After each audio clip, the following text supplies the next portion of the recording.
होगा कुछ कर न सके, कहना होगा कुछ कर न सके।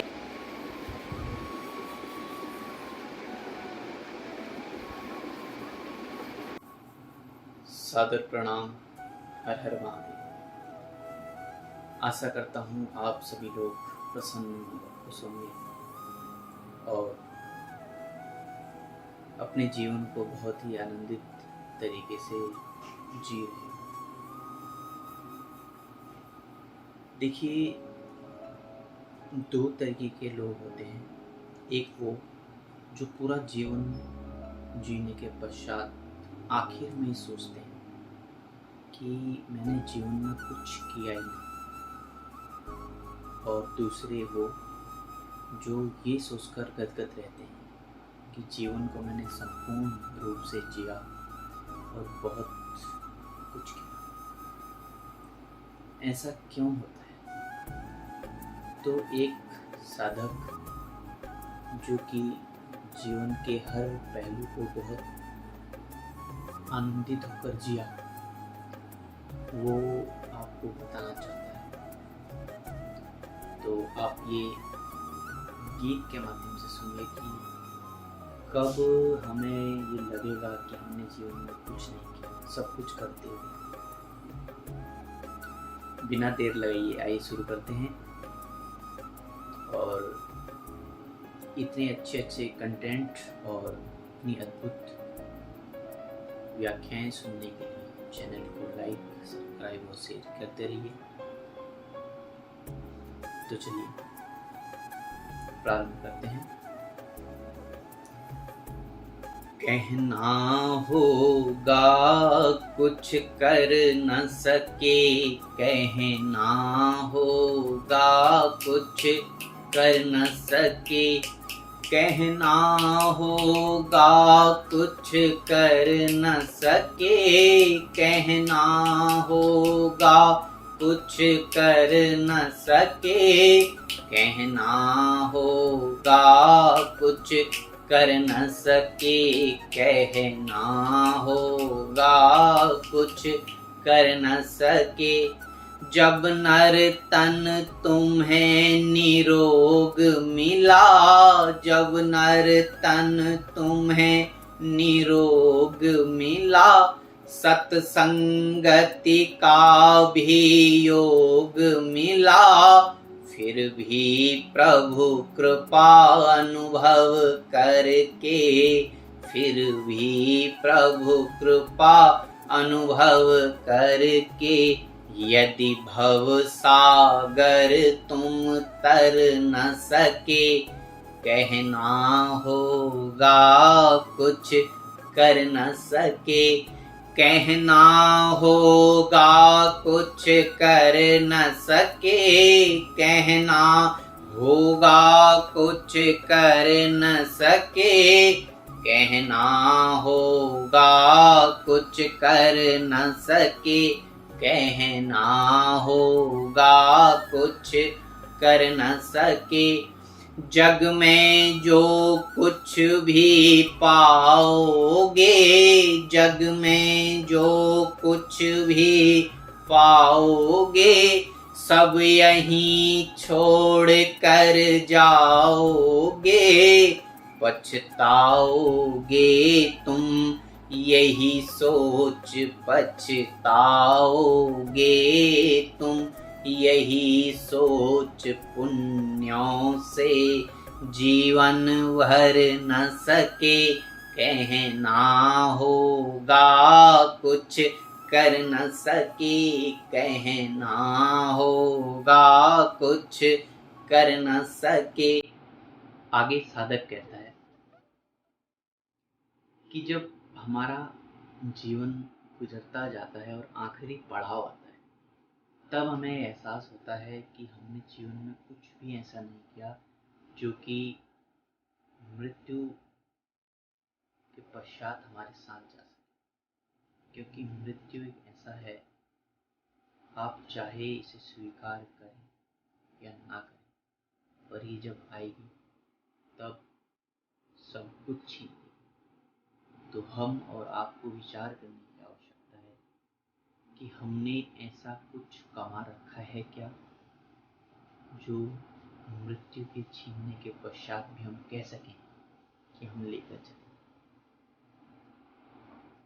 जब हमें यह समझ आता है कि हमने कुछ ऐसा नहीं किया, तब बहुत देर हो चुकी होती है, क्योंकि इंद्रियां कमज़ोर हो चुकी होती हैं, बट वासनाएं कभी कमज़ोर नहीं होती। वासनाएं समय और उम्र गुजरने के साथ साथ और बलवान होती हैं, पर उन पर विजय जिन इंद्रियों से पाया जा सकता है, जिस मनोबल, आत्मबल और जिस शरीर के द्वारा उन पर विजय पाया जा सकता है, वो शरीर तक कमज़ोर हो चुका है। तो इसीलिए मैं कहता हूँ कि जवानी ही भवानी है। इसका अर्थ यह है कि जवानी में ही आप धर्म भी कर सकते हैं और सभी सांसारिक सुखों का भोग भी कर सकते हैं। बुढ़ापे में आप कुछ भी नहीं कर सकते, केवल और केवल चिंतन और मन। इसलिए जवानी को सार्थक बनाइए। जब तक बाजुओं में ताकत है, अपने विकारों पर विजय प्राप्त करिए, क्योंकि यही समय है। इसी समय में आप अपने आप को कैसा भी निखार सकते हैं। जवानी ही है जो प्रेम करने के लिए है, जवानी ही है जो संग्राम करने के लिए भी है। इसीलिए हमारे आध्यात्म में योग दिया है। योग का अर्थ है जोड़ना, जुड़ना, बैलेंस लाइफ कैसी चीज़ है। ऐसा ना हो कि हम भोगवादी ही बने, और ऐसा भी ना हो कि हम भोग को छोड़ दें और बिल्कुल एक अलग नीरस जीवन में चले। इसका बैलेंस, यही हम आध्यात्म से। तो साधक क्या करता है? जब अंत समय आ जाएगा, जब अंत समय आ जाएगा, तब क्या तुमसे बन पाएगा, तब क्या तुमसे बन पाएगा। यदि समय शक्ति के रहते ही, यदि समय शक्ति के रहते ही आचार विचार सुधर न सके, कहना होगा कुछ कर न सके, कहना होगा कुछ कर न सके, कहना होगा कुछ कर न सके, कहना होगा कुछ कर न सके, कहना होगा कुछ कर न सके, कहना होगा कुछ कर न सके। देखिए, एक बार पृथ्वी से किसी ने पूछा कि आपके ऊपर इतने बड़े बड़े पर्वत, पहाड़, घाटियाँ, नदी, इतने सारे जीव जंतु, मनुष्य, सब कुछ आपने धारण किया हुआ है, क्या आपको कभी इनका भार महसूस नहीं होता? तो माता पृथ्वी ने कहा कि मुझे इन सब का भार बिल्कुल भी महसूस नहीं होता, पर मुझे उनका भार बहुत महसूस होता है।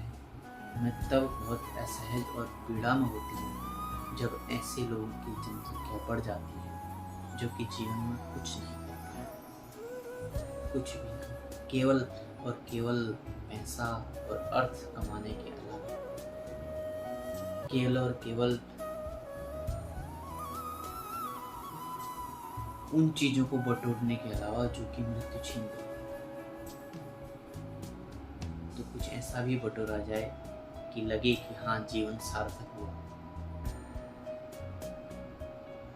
क्योंकि यही सत्य है।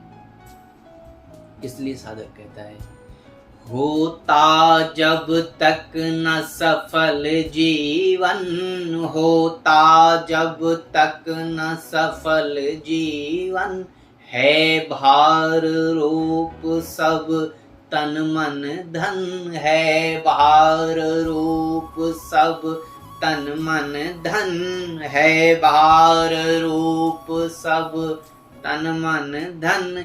यदि पथिक प्रेम पथ पर चल कर, यदि पथिक प्रेम पथ पर चल कर, अपनाया पर दुख हर न सके, कहना होगा कुछ कर न सके, कहना होगा कुछ कर न सके, कहना होगा कुछ कर न सके, कहना होगा कुछ कर न सके, कहना होगा कुछ कर न सके, कहना होगा कुछ कर न सके। तो साधक इस लाइन में कहता है, यदि पथिक प्रेम पथ पर चल, अपना या पर दुख हर न सके।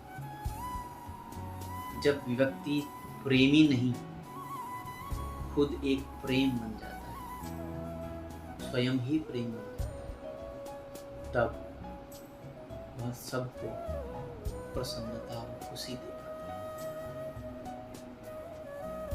कोशिश करिए कि आपसे कोई भी मिले, कभी भी मिले, उससे केवल और केवल आपसे मिलकर आनंद की विलक्षण अनुभूति होनी चाहिए।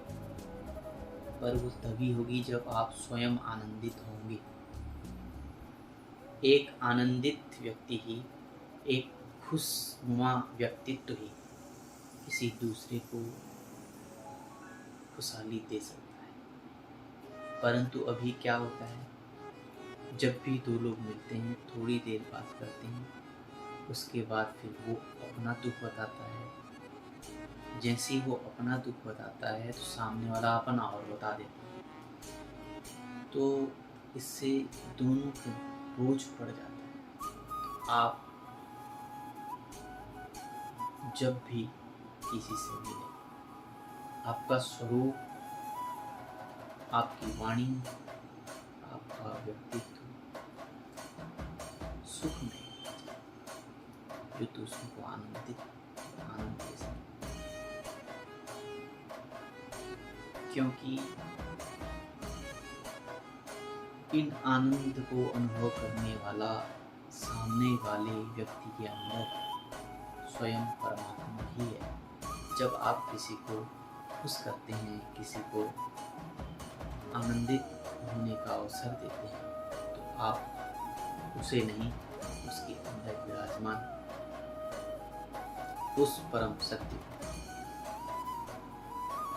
आनंदित करते हैं। आज के लिए इतना ही। धन्यवाद आप सबका, आप लोगों ने